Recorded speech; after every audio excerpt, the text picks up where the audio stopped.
Good morning, fellow safarians, and welcome to South Africa and a very rainy, wet, dark start to our day. It seems as though it's going to be one of those kind of mornings, but it is going to be hopefully a busy one, given that it has been raining. Now, my name is Tristan, and on camera today I've got VM the wildebeest, and we are live in South Africa, which means hashtag Safari Live on Twitter or the YouTube chat if you'd like to get hold of us, whether you want to ask any questions or just say hello from a, hopefully, wherever you may be, drier location. I know some of you might even be experiencing snow. Well, hopefully we don't get snow here, because it's already cold and wet enough as it is, and I think it's going to be a tough morning from a heat perspective, but VM has supplied us with snacks and hot beverages, so I think we'll be just fine as we search and endeavor to find something interesting. Now, I'm going to try and just check around where we had those buffalo yesterday in case maybe, just maybe, somebody decided to come and hunt them. So I'm just kind of meandering about quarantine. I found some places where wildebeest were running around. Now, that just could be because of the rain and they got a bit of a fright or something like that. It doesn't seem like it was the buffalo track, so I'm yet to find where the buffalo came from or went after we saw them yesterday, because the last time we saw them was running towards Gallagher Pan, and then in the afternoon I don't think they were found again. Well, we certainly didn't drive anywhere near there because, well, we had one thing in mind, and that was the spots, which we did successfully. So hopefully we're going to try and find some sort of sign of those buffalo tracks, and I think with conditions like we had last night, if we can pick up where those buffalo went, it might be worth just checking around, because I'm pretty sure you'll find that there's going to be some sort of cat that would have been following in behind them. At the end of the day, we know the Lions, particularly the Birminghams and the Incoomers, love a buffalo, and that means that they might have followed it. Now, these tracks that you see here in front, and this is what I'm going to be kind of looking for as I go along, you can see there's a massive disturbance in the soil in front of me. There's lots of little kind of patches, and so that's all from animals running. Now, these particular tracks that we see here are from wildebeest. These are not from buffalo, like what we are looking for, but you never know. Maybe we will find the buffalo tracks similar to this somewhere along the line.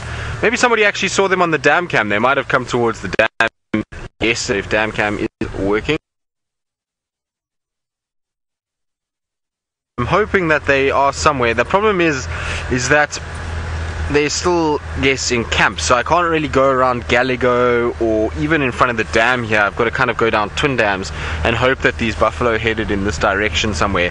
I'm not so sure they did, and I'm also trying to be a bit strategic in the way that I'm driving, because the rain is still coming from the southeast with the wind, and so I'm trying to get into a point where I'm going to be predominantly heading west or northwest, and that's going to make things a lot more comfortable for VM. He's not going to have to wipe the lens as much, which means that I do need to warn you that every now and then the lens will be wiped. So if you see a random hand coming past, it's just VM keeping everything nice and clear so that we can all see what's going on.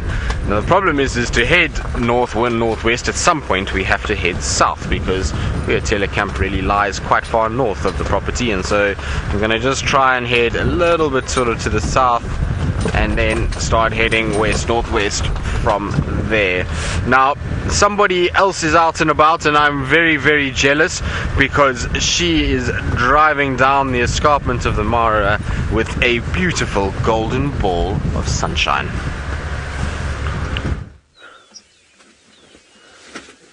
Good morning, everybody. Sorry about that. We've got a beautiful view this morning. It is absolutely gorgeous.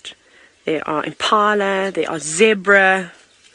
The birds are starting to tweet as well. Everyone's wiping the sleep from their eyes, doing big stretches, ready to face the day. Good morning again, everybody.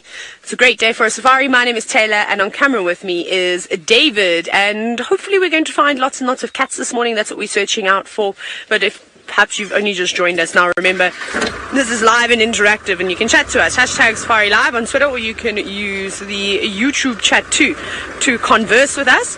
So I think we're going to do something fairly similar. For those of you that were watching the Sunset Safari last night, we're going to head back towards all those different lions that we had that were fast asleep. They've had plenty time to rest. Hopefully when we catch them, they'll still be up and moving around, which could be quite nice. But I think we're going to try and go the quick way around today.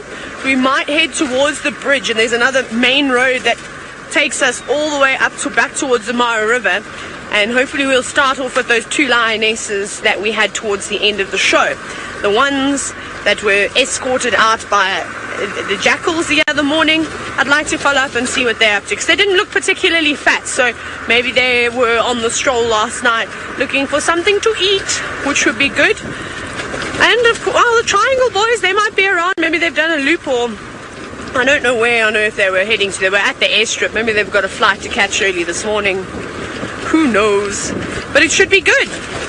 I have a very, very, very good feeling about this morning. Whee! The roads getting bumpier and bumpier every time the rain sort of pours down in the afternoon. It rushes down this road and it creates the most massive rivets, which are not great. Anyways, luckily we can navigate the roads just fine, and it seems as though Brent has woken up. He's up and about. I wonder if he's going to have as much luck as he's been having over the last few days.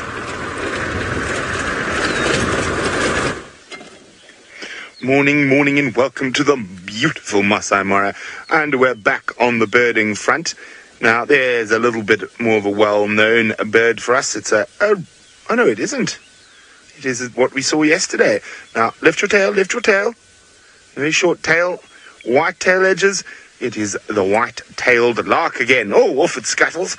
This one is looking a little bit wet from all the dew this morning, and obviously the bit of rain we had last night. Good morning. My name is Brent Smith. I have Sebastian on camera, and we are in the gorgeous Masai Mara on a very crisp and cool morning. Now, my plan is to head through this area slowly, making my way back towards base camp on top of the ridge, but I'm hoping to find Miale, the female cheetah, before we get that far. Okay, remember hashtag Safari Live if you have any questions for us.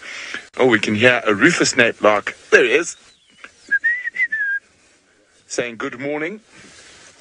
Now, I consider this to be probably one of the soundtracks of the Mara. There you go. Little crest up. So quite a lot bigger than the white-tailed larks, and also a very different body shape. It's a perching lark, so it likes to perch and call. So this moment he's sitting on a piece of lipia, wild mint, whereas the white-tailed lark is a scurrying lark, keeps low to the ground and in the grass. Oh, that's not the best perch. It's getting a bit wobbly. Now, getting a little bit wobbly there. Now, let's leave him to advertise his presence in this area. We're going to keep moving, and hopefully we're going to spot some cheetah striding in the golden light. Now, also an area where we had quite a lot of lions yesterday, so you never know what might be around the next corner. That is the joy of a live African safari.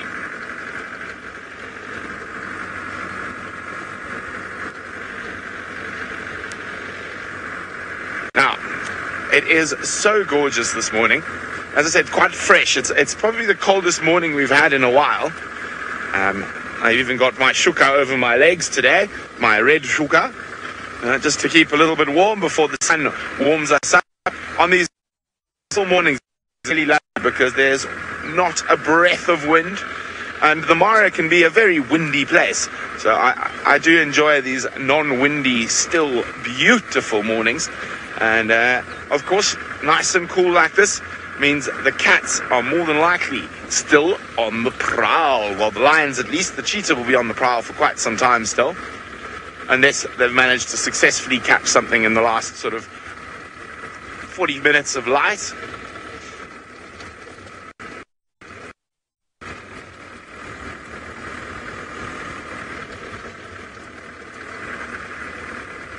Now, we had those two big males that disappeared by the time we got back after following the Silas breakaway pride. Let's see, I think they might have headed down towards Purungat. Now, Jamie's also in this area, so hopefully she might find something. Now, for once, the Mara has been very wet and will continue to be very wet, but we tend to keep our wet to the afternoons at the moment. That might change. But it sounds like Djuma is still cold and wet, and I'm sure my good friend Tristan is bundled up to keep nice and toasty. I am indeed. It is cold, and I'm trying to keep my hands dry, because yesterday when we were driving around, that was the hardest part, is my hands got all wet and wrinkly and cold, and so I'm trying to keep them dry while I'm driving, because the rain kind of comes in from the front and then your hands get all clammy and it's not the nicest feeling. So I'm just trying to keep everything as dry as possible and hope that I'm not going to get too cold. But it is definitely much colder than it was yesterday morning, that's for sure. It's VM and I have got, I think, 2 or 3 jerseys on each, and both of us are saying that it is a lot colder this morning, that's for sure. You can feel it around the ears. It's got that little crisp kind of cool feeling around the ears, and it's the worst thing when your ears get cold. I always fear that something's going to hit it, and so today, if we find anything, I'm going to have to be careful off-roading, because I can just imagine a stick flicking your ear. I'm sure lots of you have ever had that experience. I know when I was younger, my brother used to kind of torment me and friends as well. It always used to be a game to try and flick each other on the ear when it was cold, and it is the worst pain in the world. So hopefully we don't get a branch that hits us in the ear, that's for sure.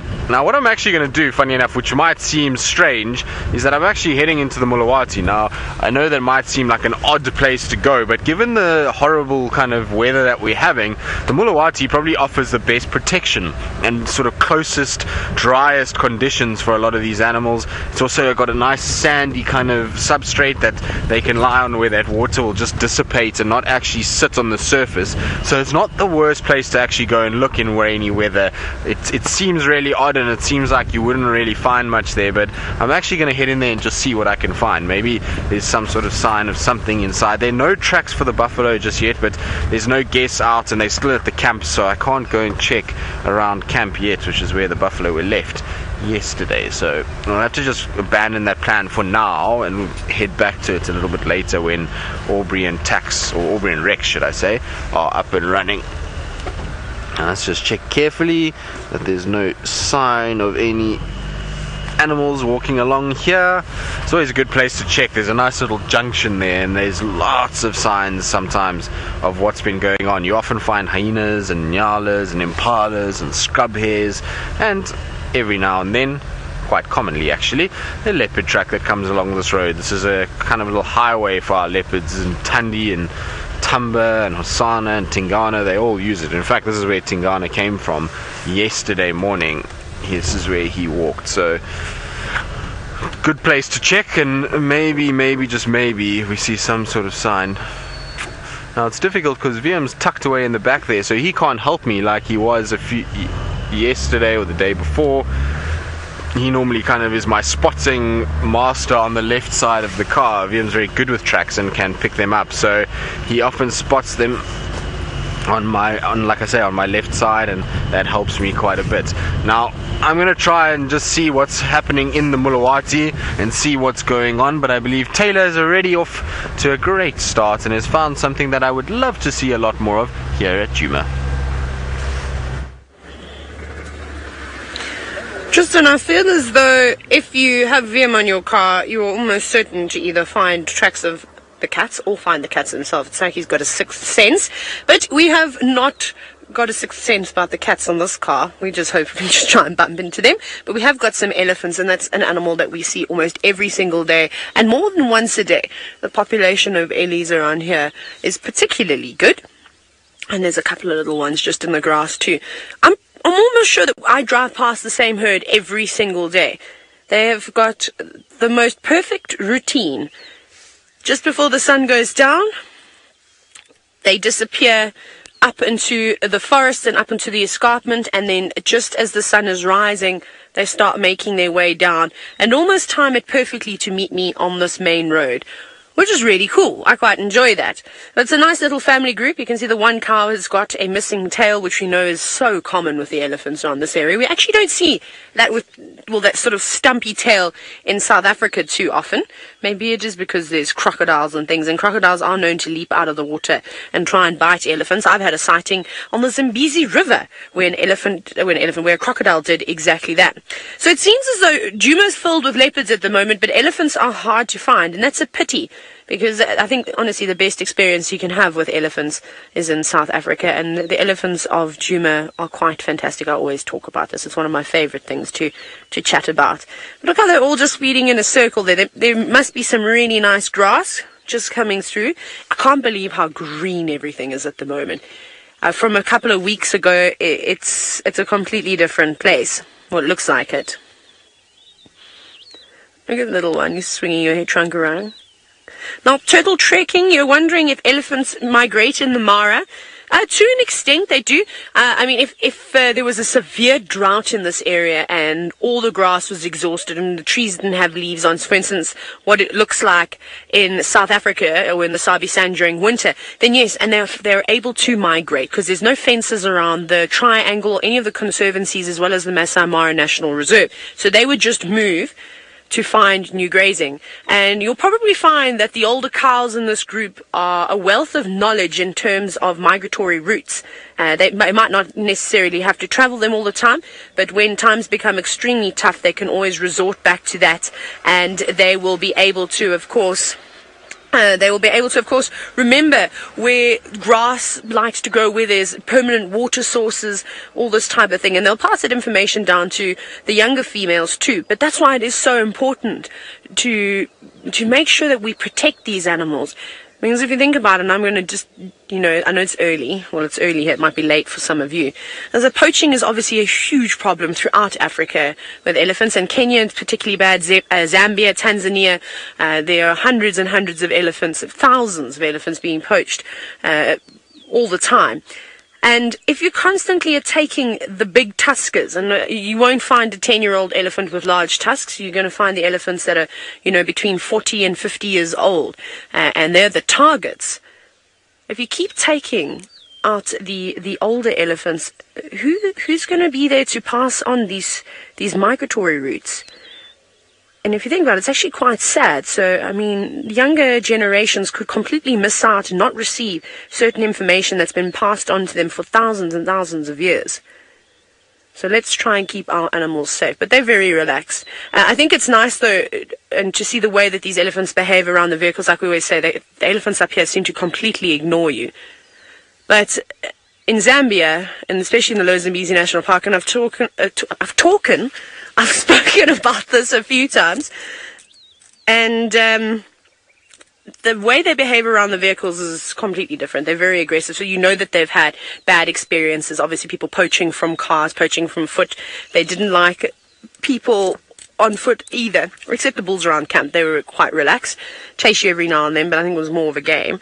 And here, they're obviously relatively safe or don't run into too many problems. But the anti-poaching teams are unbelievable, and particularly in the triangle. I mean, there's not a day that goes by where I don't see an anti-poaching car.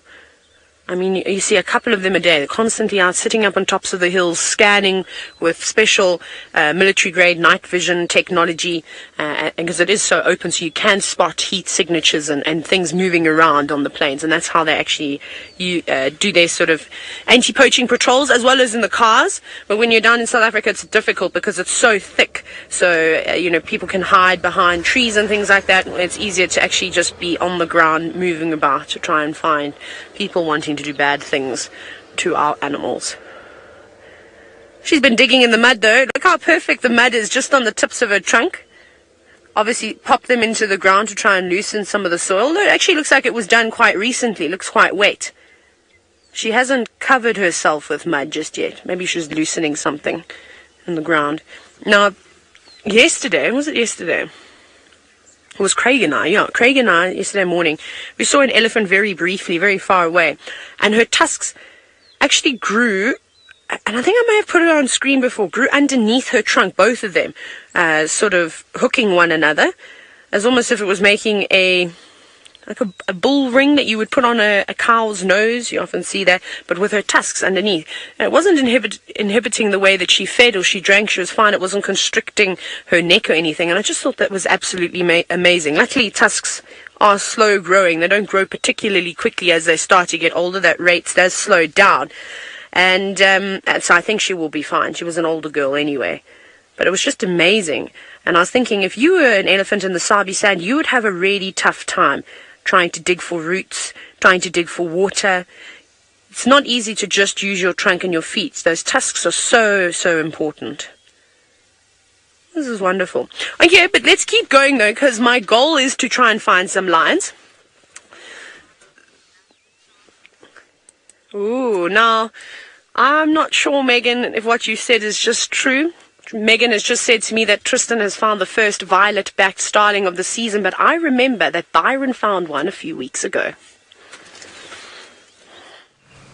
Well, we have, but unfortunately it's flown away. So we had a female and a male, and I've heard them already before today, so it would have been nice to get the first one on camera though, but it just flew off, and with the field of view that VM's got at the moment, it's impossible to actually get it on camera, because every time I try and move, it just keeps hopping off onto different trees. So unfortunately, we're not going to be able to show you. But for those of you that are wondering, what is a violet-backed starling and what am I on about?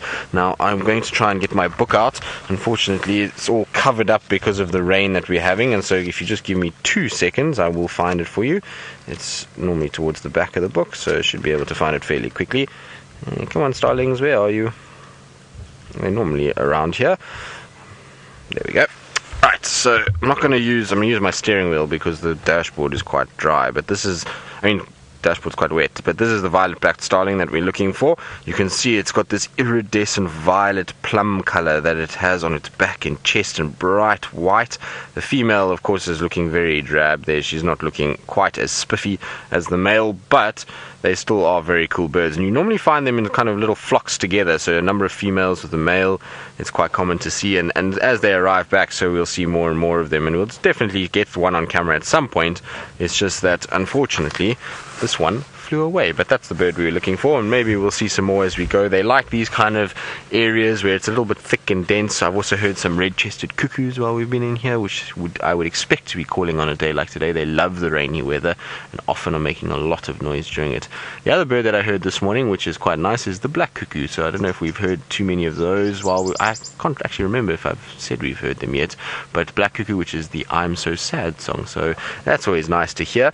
And that's about it for the Mulawati so far. No tracks to speak of, but I can tell you it is a lot more pleasant inside here. There's no wind, there's not really much rain falling in here. It seems to be a lot more kind of sheltered than what we were seeing from the sort of quarantine open area on that side. I'm just going to try and negotiate all these trees, unfortunately.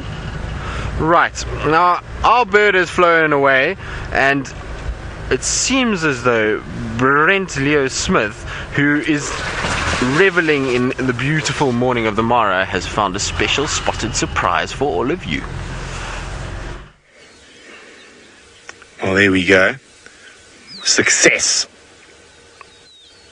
And we have found Miale and her young male. Fortunately for us, they sat up as we drove past. Otherwise, we wouldn't have seen them. Strange enough, we probably drove past them about 10 times yesterday.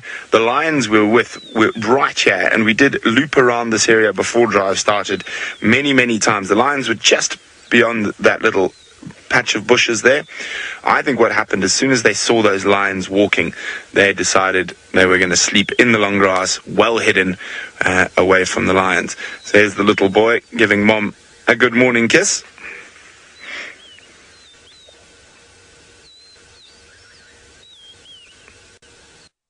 Keep your eye open.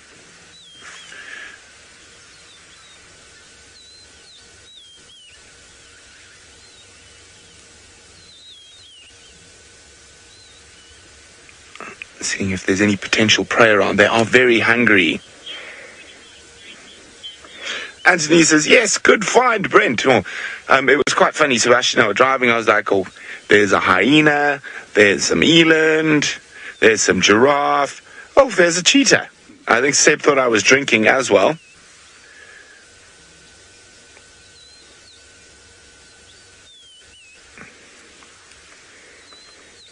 But they are hungry, so I do think they are going to get moving shortly. Now, of course, they were right next to 2 groups of lions last night, so that would have definitely kept them on the DL, on the down low. And then I wonder which way they're going to head. Miala's covered some serious distance. I'm just having a quick look around. I don't see any small prey. There's a big herd of zebras on the other side, and that's about it. There were some wildebeest. Hang on, let me just move around.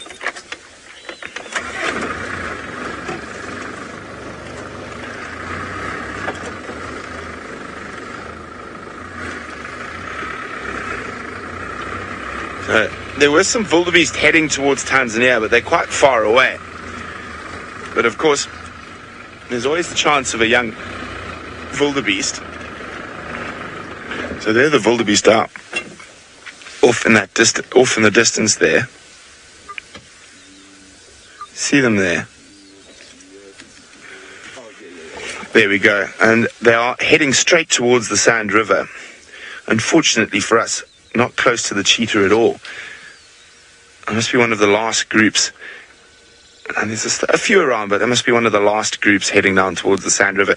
The rest of the wildebeest that are around where Jamie was with the 5 boys, those are probably more than likely part of the loiter herd, so they're going to hang around for quite a while still. And they spread from Musiara Marsh up towards Talek. Those guys are definitely heads down, heading for the Serengeti. And you can see there's a lot of dew in the grass this morning. Sorry, Megs, that question you're asking broke up, so can you send it through again? Tafadhali. For those of you wondering what tafadhali means, it means please in Swahili. Now, straight up, I was thinking about last night, what we've seen since we've been staying at Silas, and it is definitely my favorite part of the whole Mara, this area around Silas down to Lookout, all the Sand River in particular. And we've seen 10 different cheetah. So we've seen Malika, her 2 boys, Miale and her single boy, and the 5 boys. We have seen 1, 2, 5, 6, 7, 8 male lions. No, I lie. 11 male lions, including the 3 little boys from last night. I'm not even going to try to count how many females we've seen. And hyenas. Oh, we've had such a treat of a trip across the river. There's been so much happening.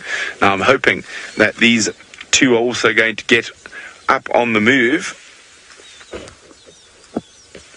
There are quite a lot of warthog in this area, and quite a lot of the warthog I saw yesterday have babies with them. So there's always a good chance that they might try get a piglet for breakfast. And the warthog are going to be waking up in the next sort of 20 minutes or so.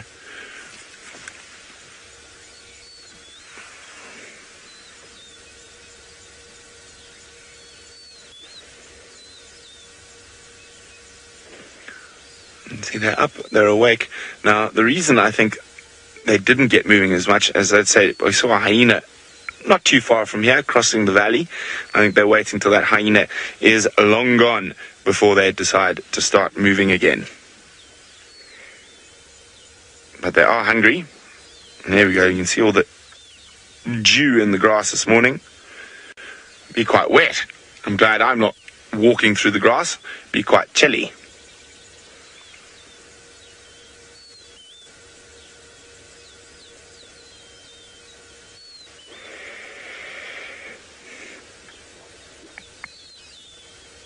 Here you can have a drink off your fur. That's how much dew is around this morning. And of course, a good clean.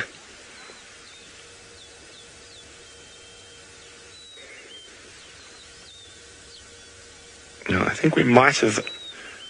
No, we haven't. We've still got comms. Oof, unfortunately, it just seems in this little spot we're having a bit of breakup, but I know we're going to...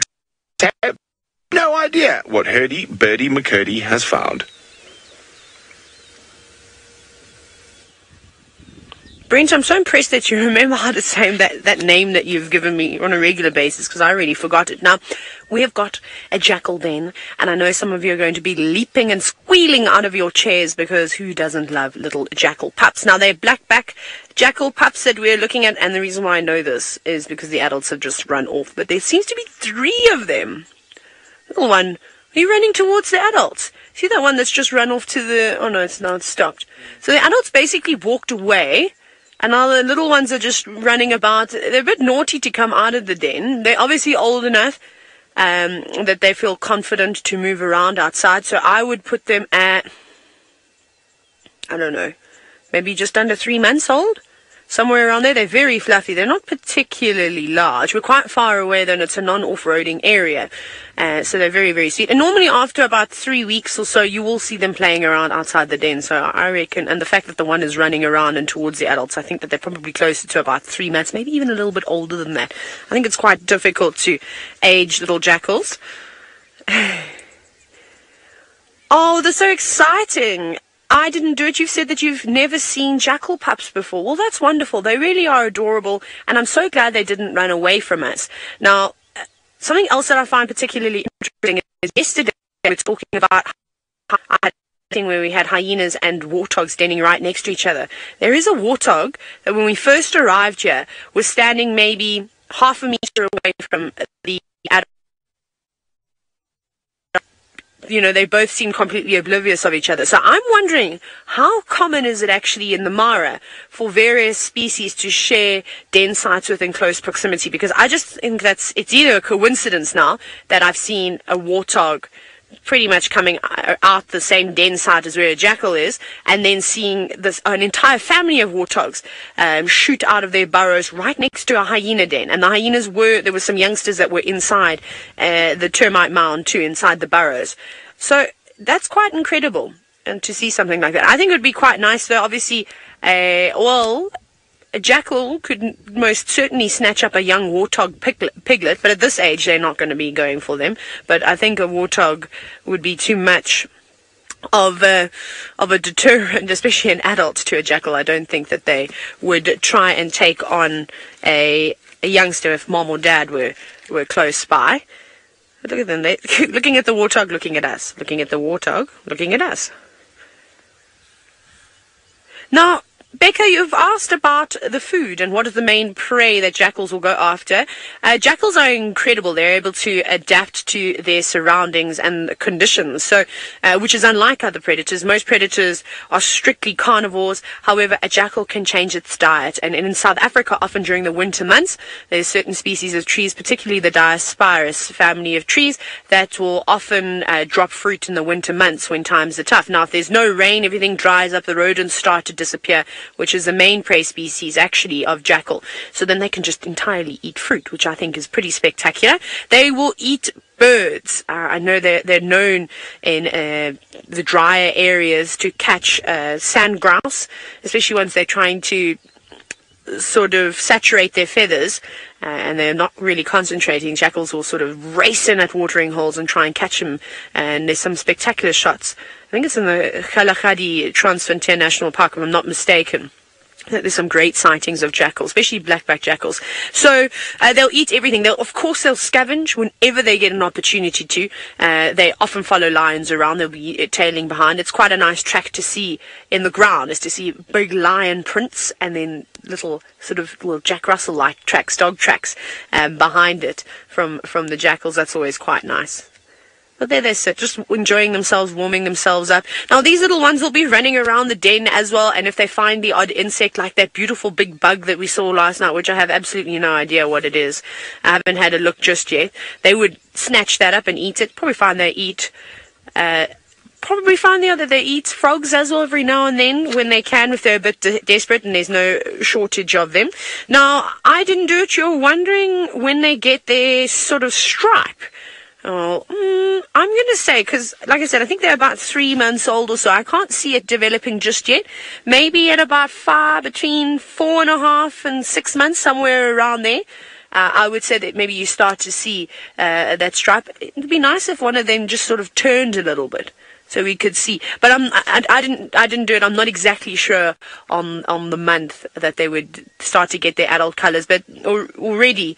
Probably in the next couple of weeks or so, you might see them losing that fluffiness and some of the darker colors starting to come through. Aren't they precious? Now, there were 3 of them. I don't think I saw 4. I think it was just the 3. The other one came running back, which is quite nice. Actually, Darby, I can see an adult. If I just turn the car just a little bit, what I can do is I can show everyone what an adult black-backed jackal looks like. There it is. It's just running. Can you see it with your eyes? There we go.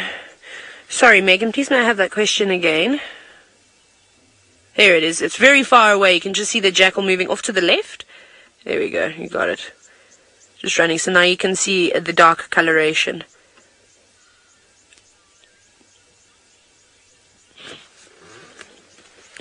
Now, Alana, you're wondering about how many jackal pups you'll find in a litter.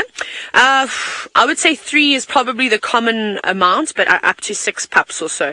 Whether they would all survive, I'm not so sure. Unfortunately, young predators have a tough growing up. It's not particularly easy, and something like a jackal being so low down on the food chain, I mean, these guys could be killed by lions, a leopard coming through, a hyena, like I said, a warthog, if they got too close, could quite easily gore one of them to death.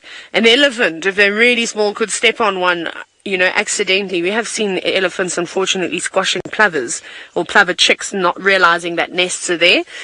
So there's a number of different things. Snakes, even. This big python would quite happily gobble up one of these sweet little jackals. But I think that hopefully if the adults are around, they wouldn't allow that to happen. They might usher them away. And isn't this amazing? I love that. You can come out on a safari. We have set out to find lions, but here we sit face to face with a couple of very young jackal pups and very relaxed. The last ones that we've seen seem to always be a little bit nervous and they pop up and down in the den. Maybe it's just because we're so far away from it that they feel comfortable, and it's also quite a busy main road. So yeah, it's quite cool, I think. Amazing. Okay, Darby, I think it's time to look for our lions because it's going to get too hot, and I want to see lions moving around today because yesterday I couldn't deal with sitting with the flat cats.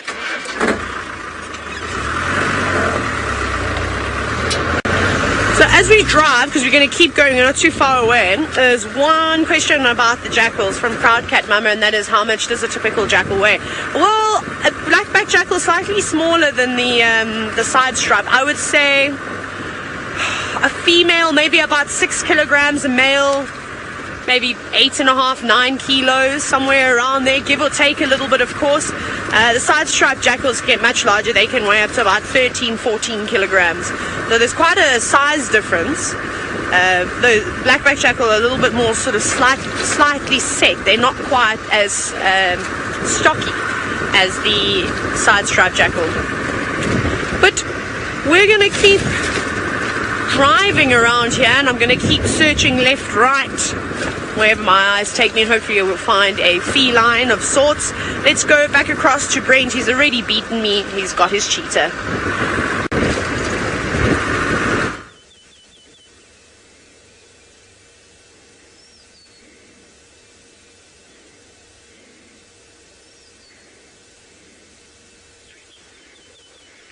Oh, look at this. They are being incredibly affectionate this morning.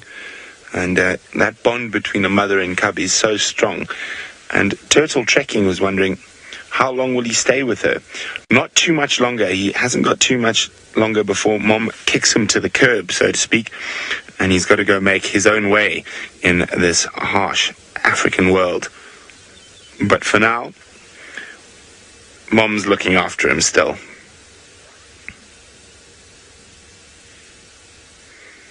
Now, if we keep very quiet, we can hear the purring. And it's just a lovely sound.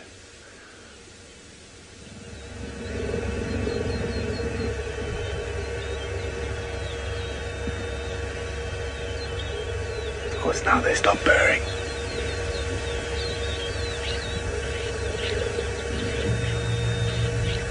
It does look like they're getting ready to move shortly. As I said, they are hungry. Now, Seb and I were discussing the difference between Miale and Malika. Now, as soon as you look at Miale's face, you can see it's not Malika. She's got a much sort of skinnier face than Malika does. Malika's got a bit of a fat face. Not to say it's not a beautiful face, but she just seems to have a longer face than Malika.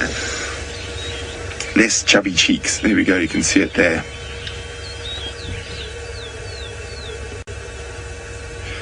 Now, I'm not sure how old Miale is. Does anyone out there know how old she is? If you do, please let me know using the hashtag SafariLive.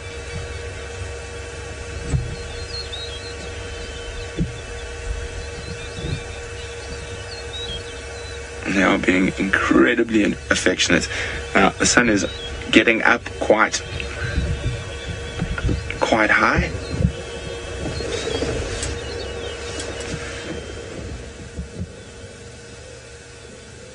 Isn't that beautiful?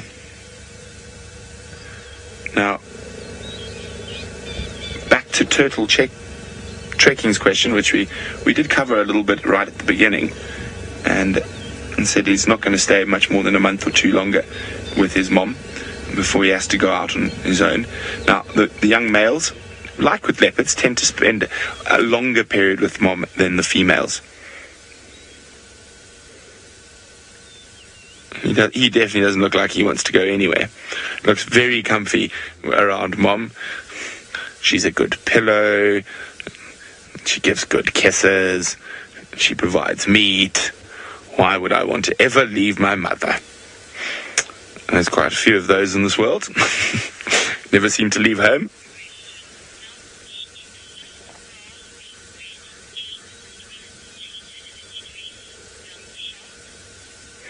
Dumb Shock would like to know, does the grass being wet aid either the wildebeest or cheetah in the hunt? I don't think it aids either. But the big cats don't particularly like the wet grass. They're cats. However, the wildebeest and zebra and stuff don't mind, but it doesn't seem to aid either of them. Oh, there we go. Up we get. Now, as I said, this young boy is a very distinctive base of his tail, Seb. You see that there. Very, very distinctive line of almost conjoined spots. So even after he's left his mom, it's going to be quite easy to identify just looking at those line of spots along the base. Now, on average, cheetah have around 2,000 spots on their bodies. Now, of course, every cheetah is different and has its own unique set of spots. You can still see a little bit of that fluff on the back of his neck, but quite a lot less than Malika's boys. So he's a bit older than they are.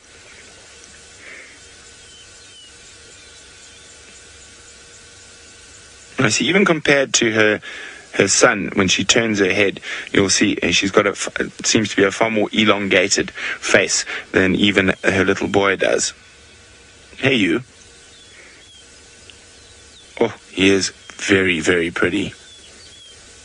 A little scratch on his nose.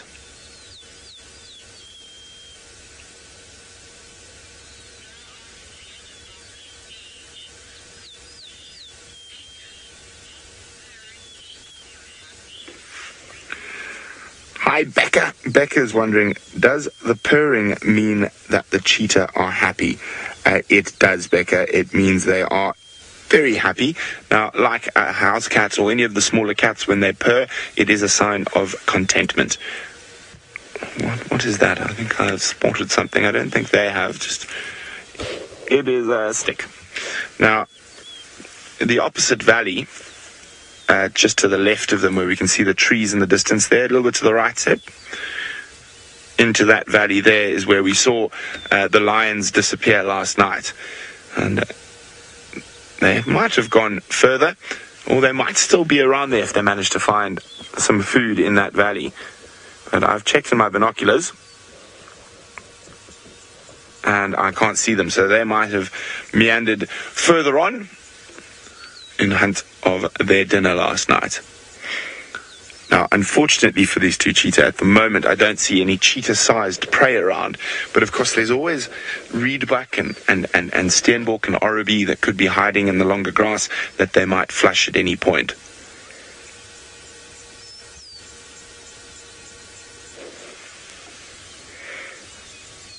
You can see they're constantly checking all around. There's a giraffe that she's watching at the moment, down in the lugger. Here we go. The Maasai giraffe working its way along the lugger. Now, often you'll see the giraffe like that, bent right over, and it looks like they're eating grass, but it's not. In fact, they're eating the little bushes that are growing around. Now, we've got 2 animals with spots, but it seems like, unfortunately, Tristan just lost a 3rd animal that also has spots. I did indeed. I had a hyena come bolting past me, and there's tracks for a lioness all over this area, so I'm hoping that maybe that lioness is somewhere here. I see her tracks are heading in this direction, so I'm not sure which lioness it is. There was apparently a lioness seen that was from, well, had cubs with her, so it's either got to be one of the sticks, or it's got to be the Nkuhuma female with her cubs. So it's one of the 2 of them, and they were in this particular section, so I'm going to try and see if I can find them and just have a little look around. I have seen tracks going up and down, lots of tracks on the main road going north and south, and then there's a track that also goes north into this area, so I'm not sure which ones are the freshest ones. There's definitely just tracks for lions all over the place. Now, Sips is... Go ahead, Sips.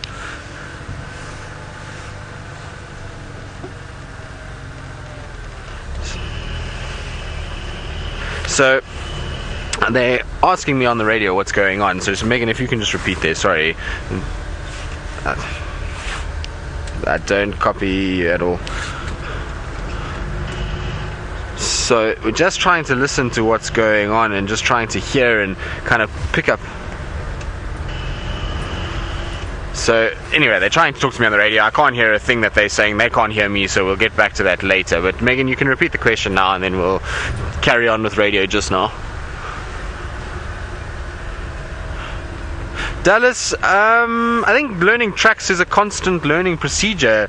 It just takes a while. You kind of, every day that you're out and you're tracking, you're learning more. But in terms of learning what certain tracks look like, well, I would say that probably took a good sort of 6-7 months really to learn a lot of them, and then I would say to become proficient in actually trailing them, well, that takes a lot longer. That takes a good 4 or 5 years of kind of constantly following, and that's to follow the basic things. When you want to start tracking things like leopard, that's when you really kind of have a hard time, and you've got to really get into it and try and kind of spend a lot of time on foot and moving and kind of tracking them and practicing.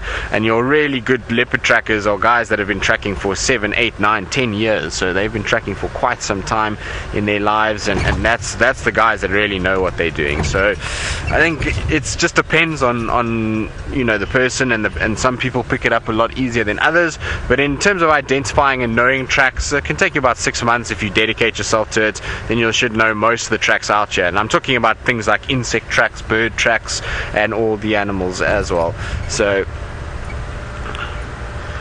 but sorry guys, I'm just trying to listen to the radio because there's a whole bunch of confusion about these lions, and there seems to be 2 different kind of sets of tracks, and I'm trying to calculate what's going on because it's on the boundary, so whether or not they're going north or south, or if they're worth trying to kind of follow up on. So I'm sorry if I keep quiet every now and then. It's just that the radio comms are really so bad that I can't make out a lot of what's being said, but it's important information, because ultimately, like I say, if I'm going to follow tracks and they're not really around, then it's going to be not worth kind of being in this area and actually following them.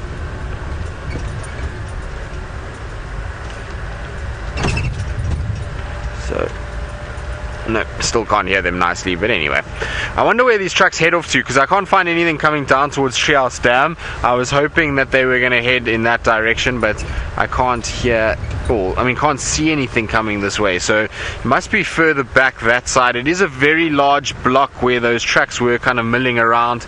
If they go north from there, it's a big area between Philemon's, Shabamu, and Zoe's, and so she might still be inside that area. And also, one lioness is not easy to find. It's a difficult thing to track, especially if she's moving and she's constantly up and down all over the place.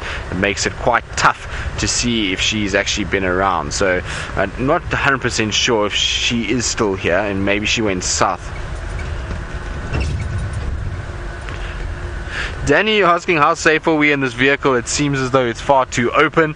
No, Danny, we're perfectly safe. We're okay because most of the animals, or 90% of the animals, have grown up with these vehicles, and they've kind of learned that this vehicle is not something that they need to be too perturbed about. It's not something that they need to worry about or try and kind of get away from. We don't hunt them, we don't hurt them, we don't chase them in these cars, and therefore these cars are fairly kind of alright. They really just see them as a non-entity at the end of the day, so we're actually quite safe in them, funny enough. But also remember that a lot of these animals rely on using their mothers to teach them what's food, what's not, what's dangerous, and they don't get taught that this is a food item or dangerous, and that's why they leave it alone and they kind of don't worry about it too much. And if we just slowly introduce them to the vehicles, if they're an animal that hasn't been born here in the Sabi Sands, then it takes a bit of time, but eventually they realize that we're not a threat, and then they're okay with us completely. You've got to be a little bit careful with some of the animals, things like hippo, elephants. They can sometimes be a little on the grumpy side, and you just got to read their signs, and if they really are grumpy, then just leave them alone. There's no point in pushing them. They could get aggressive with the vehicle, but we are fairly safe. I mean, we're in an area where, like I said, there's no poaching, no hunting, and so we typically are okay. As long as we respect the animal's space, then we normally are quite fine. So in all my time as a guide here in the Sabi Sands, I haven't yet to see any real major incident where somebody has died. Obviously there has been cases where the vehicles have been hit by animals and have caused a bit of damage, but nobody has actually physically died from it or been hurt by it in the 9 years that I've been around. So it seems to be okay. Now I've come to Treehouse Dam. Nothing is actually here. There's an Egyptian goose on the other side and a blacksmith lapwing that is around as well, so try and kind of have a little look at them for a bit. There they are, the two of them together, and they're still just busy feeding away as they do pretty much every day. I'm sure the birds will have enjoyed a bit of rain at first, but this cold weather must be really tough, particularly if any of these birds actually have chicks.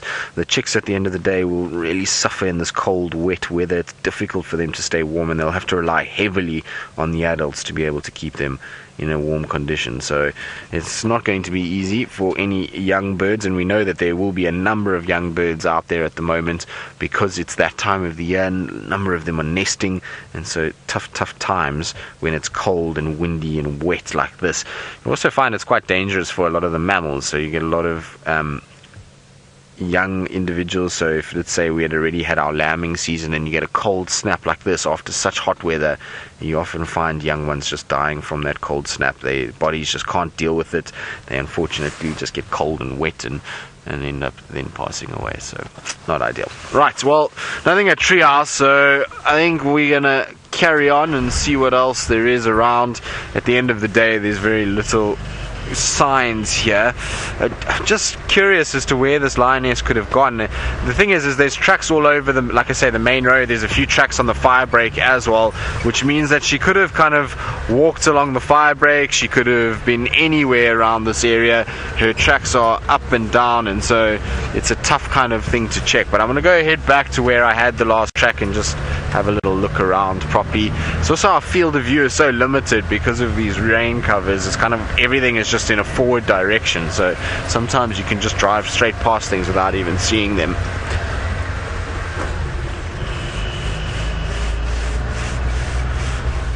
I wonder where she would be. I was thinking it's going to be very similar to what happened with the Mvula. What is that now?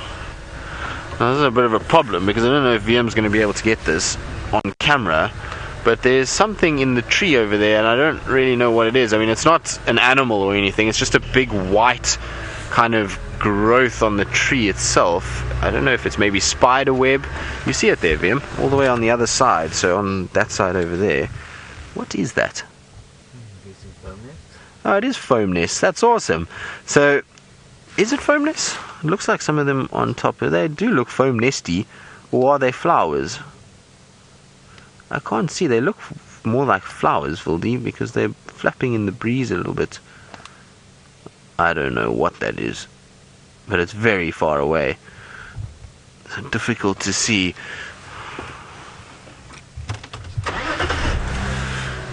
Well, I might go a little closer just to see what those are and just investigate a little bit. But while I do that, I believe Brent Smith, who is probably basking in some sunshine and very happy that he's not driving around in some cold, rainy weather down here in Djuma, is still sitting with his cheetah.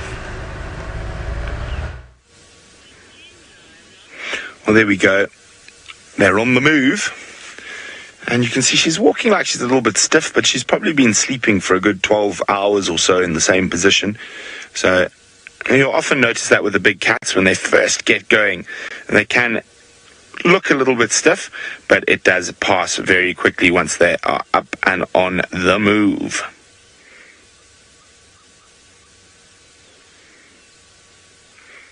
Still stopping and scanning.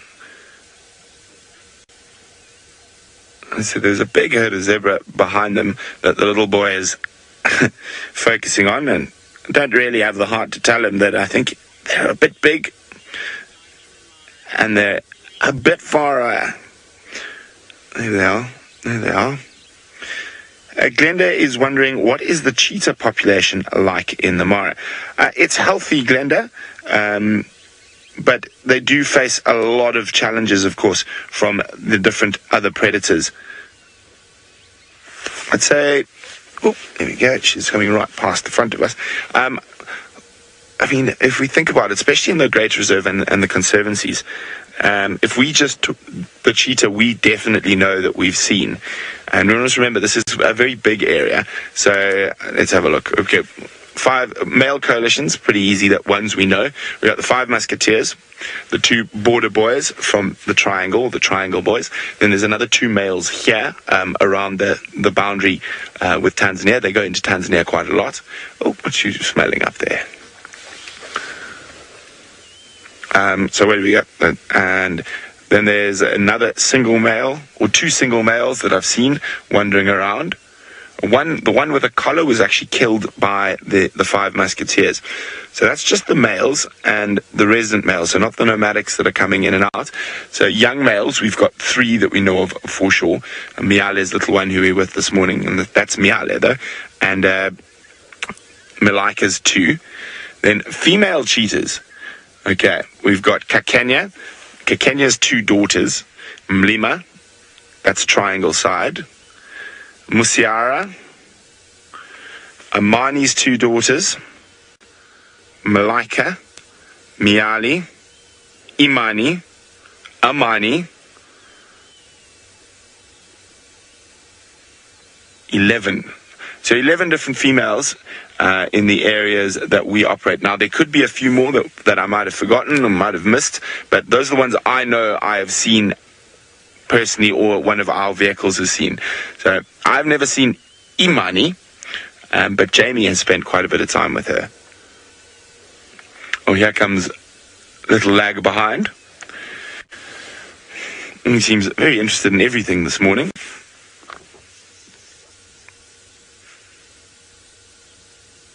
Hey you, stop looking at the zebra.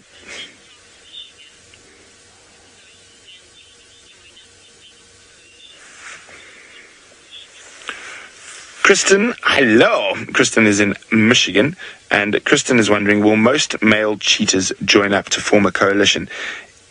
If they get the opportunity to, but in a lot of cases you will find single males. Now, like this young boy, for example, he's probably going to have a bit of a tougher time than Malika's 2 boys because of they starting off as a coalition already. So I'm pretty sure that those 2 boys are going to stick together when they do leave mom.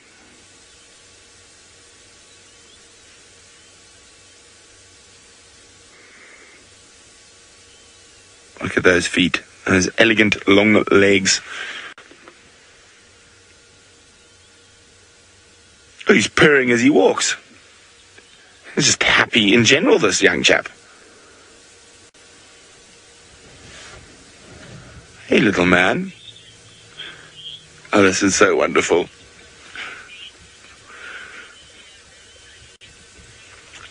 Stacy is wondering, will the cheetah cubs get names once they're a year old, like leopards do. Stacey, the researchers will name them, and it's normally only once they become independent of their mothers that they will get a name. Sometimes they might get a name a little bit earlier, but generally only once they're independent.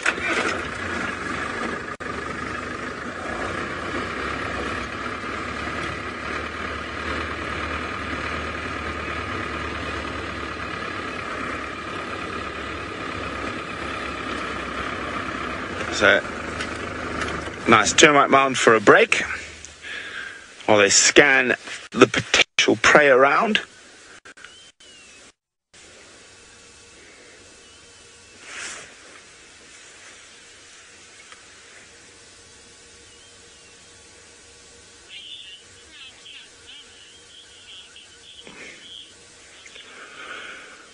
Proud cat mama would like to know, how far can a cheetah see? Well, they've got very good eyesight, like all of the big cats, but I would say their eyesight's very, very good. They can see movement from over a kilometer away, and they can see the size of movement. And quite often, cheetah might start their hunt at a really long distance if they can see something far away, or at least start their stalk, should I say, rather than their hunt.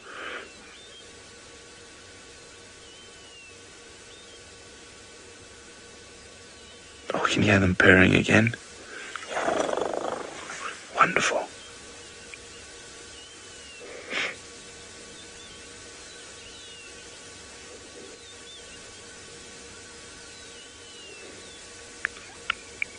There we go. I don't know if you guys can hear it. It's a bit softer than I've heard them before, but nevertheless, still purring.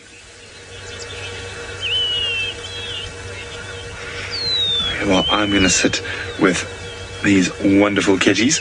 While we do that, let's go back to the herdy birdie that is McCurdy.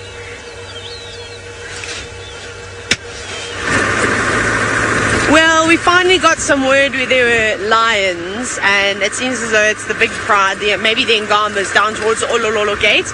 Those two females that I was searching for are nowhere to be seen, but there's a group of very angry buffalo that death stared us and snorted and mock charged the cars. So I wonder if they just didn't have a run-in with them at some point last night, and that's why that they've got their noses out chewing. Now, there was a question from Uncle Al, and that was with regards to what I think is the most intelligent animal in Africa. It's such a difficult question to answer, but I'm always going to go with elephants. So I think that the way that they're able to solve problems, where they work together, obviously the strong bonds that they have, they remember migratory groups. Look at this little family of warthogs over here. It's very precious. But then again, you've got hyenas, which are also, again, incredible problem solvers. Honey badgers are the same, and mongoose too. They're all particularly intelligent creatures, but I'm going to have elephants as my answer. Warthogs, however, I don't think feature near the top of that list. But these little piglets actually look quite big. They must have been born quite early, and they look very healthy, which is good, but unfortunately they're probably not all going to make it to adulthood. Maybe two of those, if they're lucky, especially in an area like this that's known to have loads and loads of lions around. But we're not going to dwell too much on the piggies. I know how precious they are. I just want to try and get towards these lions, to have some cats moving around. I mean, I've gotten to the point now where, do lions even walk? Or do they just lay on their sides all day? No, I'm just joking. We know how important it is for lions to conserve energy. I was being a bit silly. So we're going to head there. We're actually past the area where we had the three females. They're not around either. So I don't know which way they've gone. This area is tracks. The road is so hard. Even if an elephant or a hippo were to walk on here, unless the elephant or hippo had mud under its feet, you're probably not going to see it at all. Although we don't really use tracking out here in the Mara. Sometimes I do though, on soft roads, just to get an idea in which direction the cats were moving, and it helps a little bit. But that's not always a possibility. Look, so you see what I mean when I said look at all the animals that have come to feed on the short grass. So, David, where would you like to start? We've got zebra, we've got impala, we've got Thompson's gazelle, and then also up at about 12 o'clock we've got a big herd of buffalo. You can see why the lions are hanging around in this area now. Plenty of food. This is probably the highest sort of congregations of animals in the Mara Triangle at the moment. Beautiful. Anyways, we're going to race towards the Olololo gate. Tristan is busy tracking an animal of sorts, and if anybody's going to find it on foot, it's probably going to be Tristan. Well, I'm not tracking too much. There's just a mess of tracks all over the place, and it really is quite difficult in this rain to track anything, because as soon as you get off the vehicle and get into the grass, it unfortunately just disappears. You can't see much. There's not even a trail that's left behind by those lines in the wet, and so I don't know if I'm going to carry on much longer with this. There's also hyena tracks absolutely everywhere, so I think if this lioness was around with cubs, she might have taken them away from this area. There's just too many other hyenas and other predators around for her to have them safely, and so maybe that's why she's going to be moving and might have headed south from where she was. There's just hyenas, like I say, that have run up and down this area where her tracks move. But we also then had the most epic little sighting that unfortunately was disturbed completely, and I'll get into that now. Romit, you're wondering what tracks have a lot of similarity. Well, I think any of your medium-sized antelopes are quite tough. So you've got, you know, hoofed animals, you've just varying sizes, but all pretty similar. Leopard and lion cub tracks would be quite similar. Hyenas and leopard can sometimes be confused. What else? Hyena, well, leopard and baboon, yeah, which sounds really funny, but the baboon's shape of their foot has got that little B shape on it, and long toes, and that makes it a little tougher to kind of pick it up, so they can sometimes be quite tough to identify. What else is really not easy? I think that's about it. The rest of them, like I say, it's varying degrees of sizes of the hoofed animals. Genets and this likes, those are pretty alright once you know them. What else? I'm just trying to think of all the different tracks. Bird tracks can be quite tough, certain birds. Obviously you can't identify a lot of the passerines, so the passerines will have just a 3-toe forward, 1-toe back. Quite tough to identify just other than size. Things like francolins, guinea fowl, they will be okay. You can identify them just through size and shape. What else? That's probably about it, I think. I think those are, funny enough, rhino and hippo, if the substrate is a little bit hard, can be quite tough to tell them apart. That's it. The rest are fairly straightforward. It's and the more you do it, the easier it becomes. Now, I was saying that we had an epic little sighting just now, and unfortunately the drongos ruined it for us, but it was what looked like a pearl-spotted or barred owlet that had caught a massive mouse, and the mouse was about the same size as the owl, and the owl was struggling to fly with it, and then all of the drongos and everybody came in and started bombing it and mobbing it, and it dropped the mouse and flew away and disappeared. And so we couldn't even get into a situation where we could find the mouse again. I don't know quite where it was in the long grass. I just saw it being mobbed, and then it didn't have its talons anymore, but that would have been so cool to show you guys. It's such an epic thing to see, and just the size of that prey, it was amazing. It was almost, like I say, the same size as the mouse itself, which was super cool. So unfortunately though, the drongos ruined that particular one.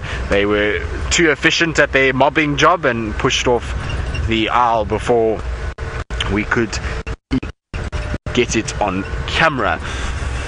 Right, I think what we're going to do is we're going to head towards Chitwa just to try and see if I can get somebody on the radio regarding these lion tracks as well, because I can't hear anything at all unless I'm literally on top of somebody. So I'm just going to bumble around until I can try and find somebody somewhere and actually then talk to them on the radio, because otherwise it's pretty kind of useless, to be honest.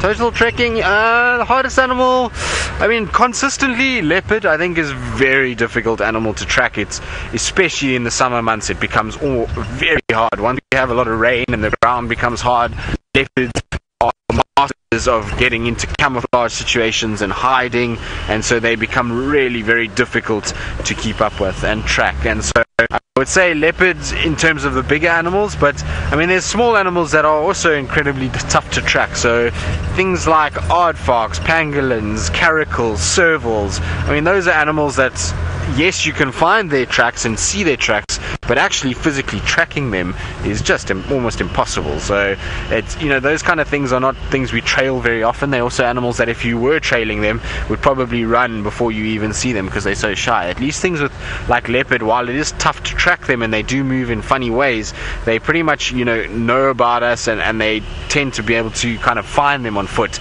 So tracking is actually possible. Now there's two very miserable birds that are sitting in front of me. One is a dove, well, I think they're both doves by the looks of it. Yes, one is a Cape turtle dove on top and a laughing dove below. So you can see the laughing dove doesn't have that black ring around the neck. It's also a more kind of terracotta color on the head and shoulder area, but you can see how fluffed up the birds are. They are freezing, much like what we are. So they're fluffing their feathers to try and trap as much air against that body and keep themselves as warm as possible. They're also finding a place where they can start trying to dry out a little bit, I would imagine. At the moment, the rain has just subsided, and so I think they're just trying to kind of get themselves as dry as possible. You can see a little bit of preening going on, getting rid of any little parasites or any feathers that are out of place and making sure that they're okay. The dove on top looks thoroughly miserable there. It's kind of got its head tucked in and looking fairly unpleasant. The one on the bottom seems to be very busy. The laughing dove seems to be relishing its preening job and making sure it gets itself back into good condition. You can also see the size difference between the two. The laughing dove a little bit smaller. Now Sassy says it's nice to see them together. Exactly. I think this laughing dove's a bit confused as to who it's supposed to be following, because it's actually following that one around. But it is nice to see. It's nice to see kind of the differences between the two, the size differences.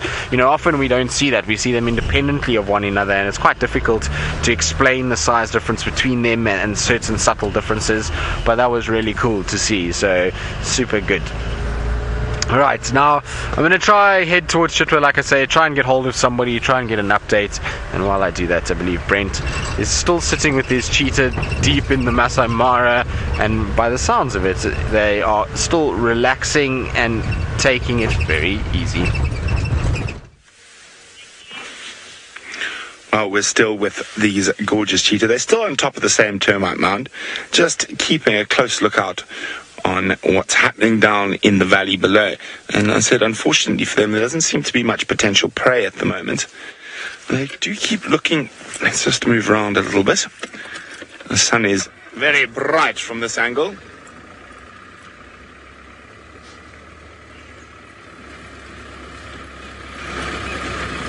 Now, of course, as I said, there are quite a lot of warthogs in this area, but none of them seem to have woken up yet. They're all still snoozing. Oh, let's have a look at that big herd of zebra. They do keep looking in that general direction and see if there's anything else amongst the zebra.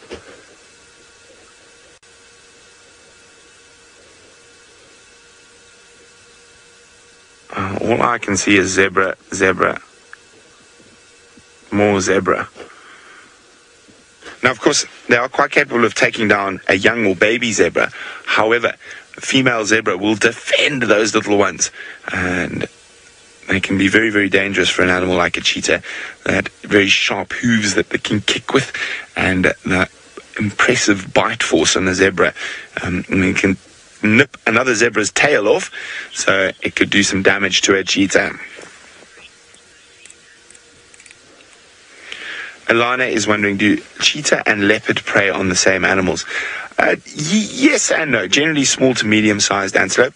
However, leopard, with their more sort of bodybuilder build, are capable of taking down larger prey,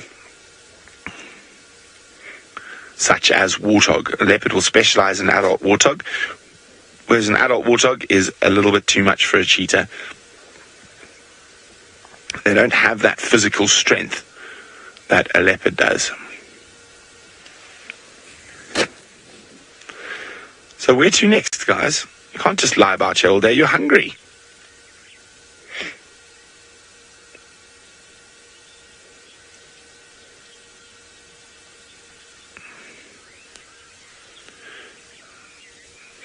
Erin is wondering, will the cheetah travel far to find food to hunt, or will they wait for something to come to them? Erin, they can do both. It just depends on the day, but normally cheetah will travel long distances.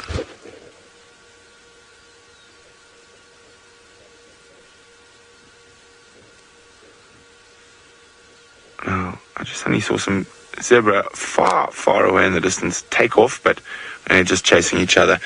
And it's not that there is a lion or something behind them.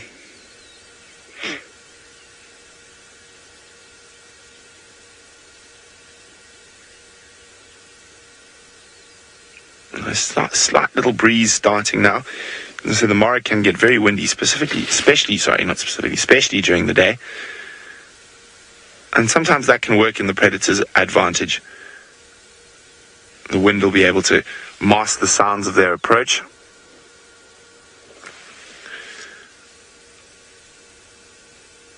And if it's a swirling wind, it can confuse the animals because of the scent of the predators.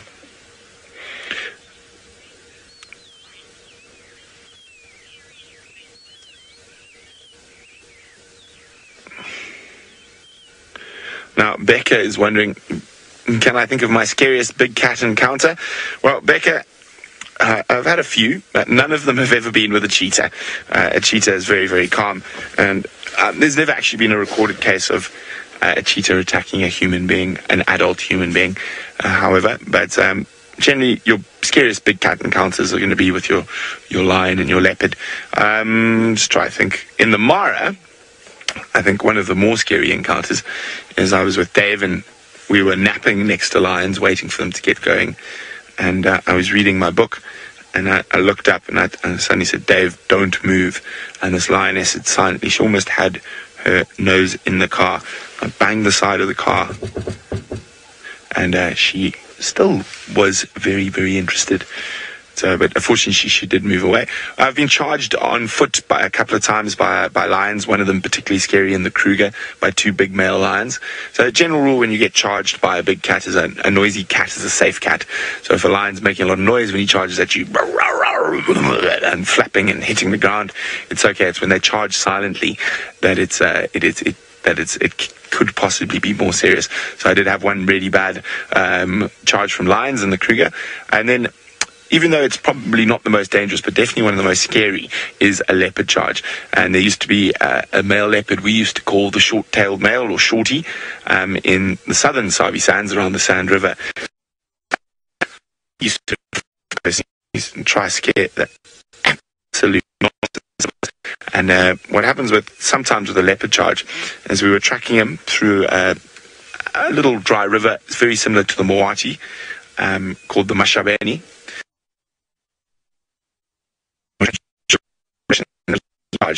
And leopards will often charge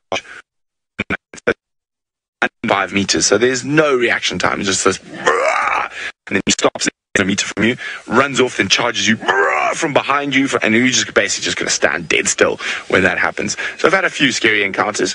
Only once when I thought I was actually in danger, and that was with the two male lions in the Kruger, where they charged us silently from over 70 meters, and they hadn't eaten in about 7 or 8 days, so they were really hungry.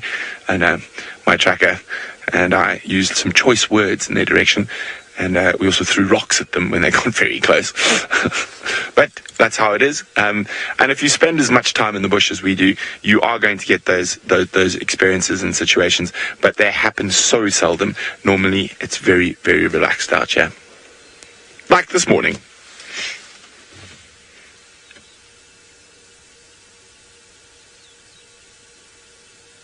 Oh, looks like Mial is having a cat nap.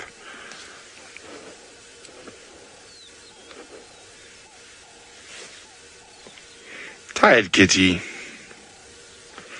Hungry kitty as well, but as I said, not much potential food in the area at the moment.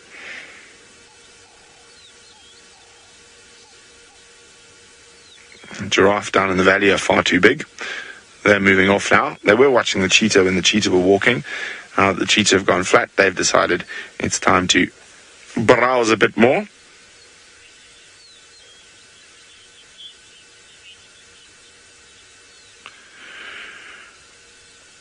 Hi, Robin. Robin is wondering, are cheetah easily habituated to people on foot? More so than the other big cats, yes. You can habituate them. On the reserve where my parents live, I spent a lot of time with the dominant coalition of male cheetah. And I can get on foot, on my tummy, crawling up to them 3 or 4 meters away from them. And I've actually even been on a walk following them, and I've watched them hunt on foot. So it is possible, and again, it depends on the individual cheetah. But as a general rule, they are more easily to habituate on foot by wild cheetah than the other cats. The lions, where my parents live, however, they like charging you all the time when you're on foot. I think I've had more charges from that pride of lions than I've ever had from any other pride anywhere else in Africa. Also, the nature of the bush there is quite thick, so you often, when you're tracking them, come upon them quite close. I think in one weekend I got charged 6 times while tracking them. One of my best friends, she was also a ranger. She was tracking them the one day with me, and she threw her hat at them. They got so close. I've thrown my hat at those lions as well. I've also thrown my flip-flop. I've thought about throwing my binoculars, but quite often it's in very, very thick gravier thickets that you encounter them. So I don't know who gets a bigger fright, the lions or us.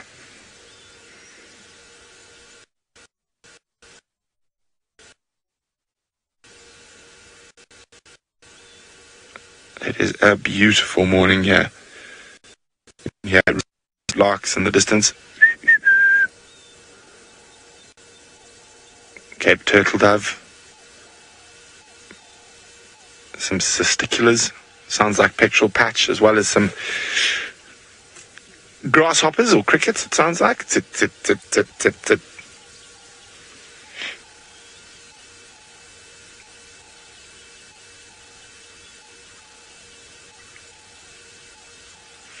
Beautiful. I love the sounds of the morning.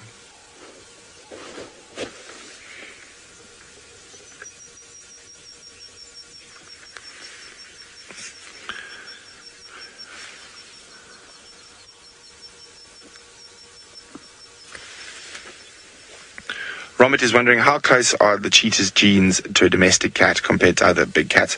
Well, as far as lion and leopard, they separated millions upon millions of years ago from the same ancestor that produced the domestic cat. So there's no close relation at all between any of the big cats and the domestic cat.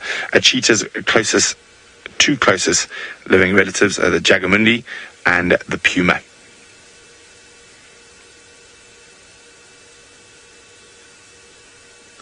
Oh, we've got dirty foot or an itchy foot, one of the two. I'd say dirty, just giving it a good lick. Or maybe having a drink from all the dew that he's been walking through.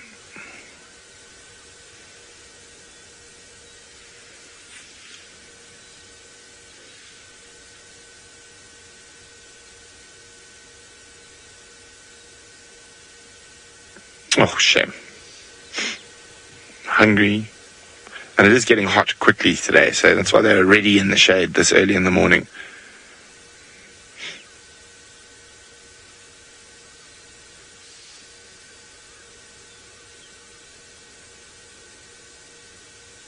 I must have driven past her at least 3 times yesterday while I was looking for her. But if they're in the longer grass and they lie flat, they become invisible. Oh! Big yawn, my little man. So as it gets warmer, I saw a lot of warthogs in this area with piglets. And that could be an option for these cheetah. Who knows, maybe they're waiting for the warthogs to wake up and come out of their burrows. Now, after a cold night like last night, the warthogs tend to come out a little bit later than they would after a warm night.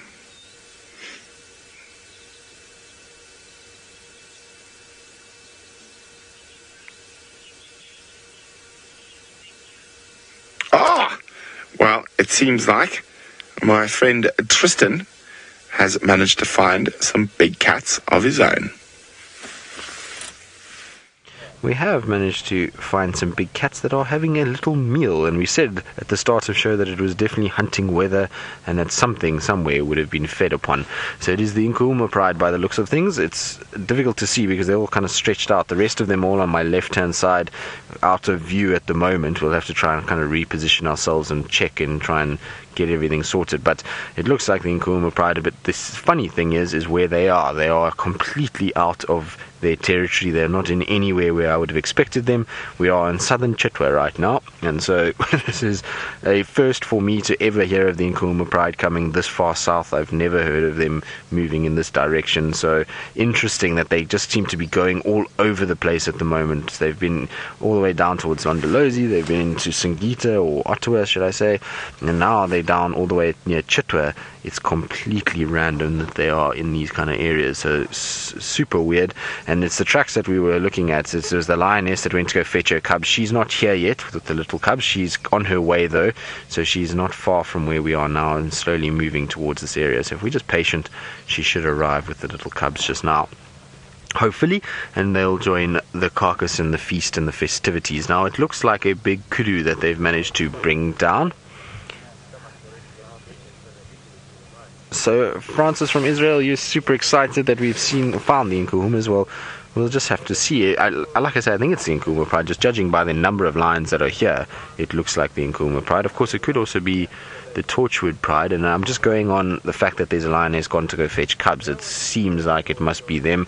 Once we reposition and kind of move ourselves around, we might be able to see if it is the Incoomers or not, and then we'll just double check and make 100% sure. But it looks like them. It looks like all mostly sub-adults and adult lionesses, and there's certainly a number of them here, so I don't think it's the Styx Pride, that's for sure. There's far too many adults that I can see already, and we know the Styx don't have sub-adults of this size. These sub-adults are already quite big, and you can see the size of the bellies.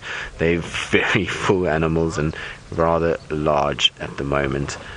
But I think what I'm going to do is I'm going to just try and reposition ourselves. As much as it's nice to see them feeding on the kill, I'm going to just go to where the rest of the pride is, because I'm making VM doing a lot of work that's quite difficult in the way that he is parked at the moment. So what I'm going to try and do is just get into a better position for the rest of them, and hopefully we'll be able to see the rest much better than what we can see right now. So this is where this rain cover, as much as it's nice to protect the equipment, becomes a little harder to work with. So the rest of them are just in on this side of the road, and we'll just try and get in here and try and figure out a way to be able to film them. Yes, it's definitely the Nkuhuma Pride, because there's the lioness with her nice big injury that she's got. So it seems to be healing though. That's quite good news. It's much smaller by the looks of things than the last time I saw it. But I'm just going to try and reposition myself there. And then you can see kind of carpet of lions with big bellies. Now, you're wondering if this is the pride with the injured lioness. Yes, there she is over there. But you can see, I mean, it is open still, and it is kind of nasty and still an open wound, but it's definitely smaller than the last time I saw it, and you can see there's a lot of granulation that's taking place on that wound itself, and so that will close up eventually. It's clean, it's that tissue is nice and pink and healthy, and so she's going to always have a really nasty scar there and a big black patch and probably no fur, but that will close up and she will look a lot better, and she's already looking better, and she's not in any way skinny or anything like that. I mean, they've fed really well. The Nkuhuma Pride seems to be on an absolute roll at the moment. They've had a number of giraffe, they've now got this big kudu, and look at the size of those tummies. Those tummies are monstrously big. So they've had a good time of things lately, and have certainly done a good job of getting food for these sub-adults that are growing by the day. The more I haven't seen them in so long, so to see them like this, they're looking much bigger than what they were a few months ago when I last saw them. I actually can't even remember the last time I saw all of them together. It seems like an age ago, maybe 2 months, maybe somewhere around there, since I last saw this pride, and so they're looking wonderful. Everybody seems to be in fairly good condition. There's no other signs of injuries that I can see anywhere else. Everyone looks big and healthy and full, and so their tour of the western sector of the northern Sabi Sands has been fairly successful by the looks of things for the Nkuhuma Pride. Becca, you're asking at what age do lion cubs start eating meat? At about 3 months old, so which is about right for these cubs that this female is starting to bring to the pride. So hopefully she'll be here just now. She's not here yet, and she's got her little ones with her, and they are bounding along, coming in this direction. So they should be about that age now. If I think back to when we first heard about them and first found their den site, It's about that sort of time frame. They would be about 3 months old, and so they're going to start getting their first tastes of meat. I believe they have been seen at some carcasses already, so this is not the first time they're coming to meat. But what has amazed me about this young Incoomer female and the way that she's kind of raising these cubs is that those poor cubs have been dragged around all over the place. In their short little life, they've already been through from Arethusa to Djuma, from Djuma into Buffelshoek, from Buffelshoek into the Manyeleti back into Simbambili to Elephant Plains to Londolozi into Elephant Plains again, and Elephant Plains into Singita back into Simbambili, and now they're all the way down on Chitwa. So she's made them really walk and tour the northern sands and have a lot of work to do, and so she's had a tough time of it. It can't have been easy to being able to kind of move them around, and it's probably because this pride has been moving so much. And there it looks like the young male. You can actually see he's starting to get a bit of a mane developing. Look, he's puffing out quite a bit, isn't he? Also his head is starting to look quite bulky. I think it's him. It looks like him, certainly.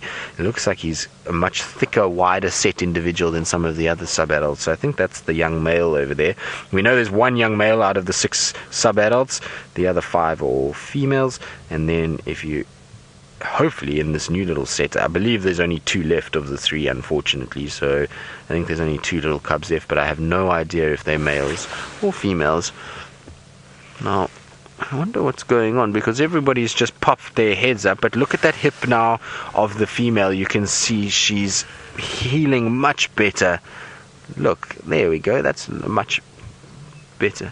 Now, Sky, you're saying with the Nkuhumas moving around so much, how do they not affect other pride territories or bump into them or have any sort of competition with them? Well, the simple reason is, Sky, is that where they've been walking, there's no other prides. They has been abandoned effectively by a number of the prides that we used to see in those areas. So remember that the Mangan pride was at one point very active around Simbambili and Elephant Plains. They then moved further west with the Majingalan coalition, because the Majingalan males were the males that produced their cubs, and as the Majingalans pushed west, so that Mangan pride went down that way. The Mangan breakaways have settled into Londolozi as well as the Salalas, and last year we used to see a lot of the Salala pride, but that Salala pride has also moved south into Londolozi, so it's left this massive void where these lions can move around without any problems whatsoever. And then on this side is the sticks, and the sticks, we're right in sticks territory now. We most definitely are where the sticks should be, and this is a surprise for them to be here, and I would imagine the sticks would not take too kindly to this pride being here. The problem is that the sticks is a much smaller pride than what the Nkuhumas are, and so the Nkuhumas can most definitely chase them should they want to. But I don't know why they're moving so much. I have a theory, and VM and I have been talking about this over the last few weeks as we've been kind of trying to deal with the fact that we haven't seen too much of the Nkuhuma Pride, and the theory is that there's just not been enough food for them to stay in their normal areas. So these guys are growing, the pride is big. Remember, there's 5 adult females.